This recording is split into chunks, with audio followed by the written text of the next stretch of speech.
Good morning, everyone. Andrew Marquis, CrossCountry Mortgage, themarqueeteam.com, reaching out on Monday, March 11th, with an interest rate and product update for the week. Hope you all had a great weekend and looking forward to some spring-like temperatures this coming week. So reaching out here first with interest rates, conforming loans, conventional, 30-year fixed with 1 point is at 6.4, 20-year at 6.125, 15-year at 5.75. Moving on to jumbo, 30-year fixed with a point, 6.625. 10-year arm, 6.375. 7-year arm, 6.125. And talking a little bit today about products, conventional versus jumbo. We get this question a lot. What constitutes a jumbo loan? What's a conventional loan? Throughout the country, we have a conventional loan limit. It's $766,550. Any loan amount of $766,550 or less is considered a conventional loan. You can buy with as little as 3% down. You do have private mortgage insurance when you put less than 20% down. That could be monthly. It could be bought out in a lump sum. It could be lender paid. It could be seller paid. But there is a PMI component, an extra monthly fee associated with that loan when the down payment is less than 20%. When we go from $766,000 up to $862,500, we have a high balance lending limit for high-cost counties. That's Middlesex, Suffolk, Essex, Plymouth, Norfolk. Anywhere around Boston, you can borrow up to $862,500 on a high balance conventional loan with 5% down, and like I said, a PMI if you're putting less than 20% down.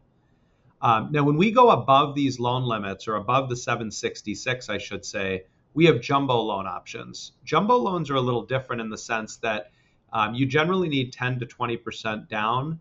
Those are manual underwriting. Conventional loans are automated underwriting. It's a very simple process. You don't need reserves. Guidelines are less stringent. When you get into jumbo and you're taking on a jumbo loan, you might be able to get a little bit lower interest rate, especially with an ARM product, a 5 or 7 year ARM. But you're going to be under tighter underwriting guidelines. You need to show reserves, extra money that's left over, higher credit scores. So just be aware of that if you're taking on a jumbo loan, that we review your file, do your pre-approval, vet everything properly. Now, as far as PMI or private mortgage insurance, I did want to touch base on that quickly. When you're putting less than 20% down and you run your loan on a calculator online, Zillow, Redfin, one of these various options, they're quoting the PMI at $300 or $400 a month or more in a lot of cases.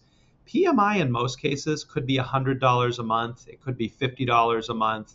It could be significantly less than what those calculators show online. And the question then becomes, does it make more sense to pay $50, $80, $100 a month for a couple of years? Because PMI goes away when you have 20% equity in the property.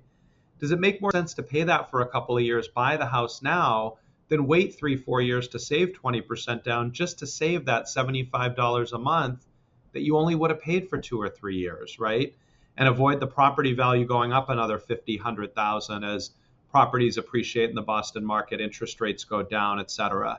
So just keep that in mind, PMI, and have us give you a live quote on that. But if you have any other questions for my team and I, please reach out anytime. Hope you have a great week ahead, and we look forward to being in touch. Thank you so much.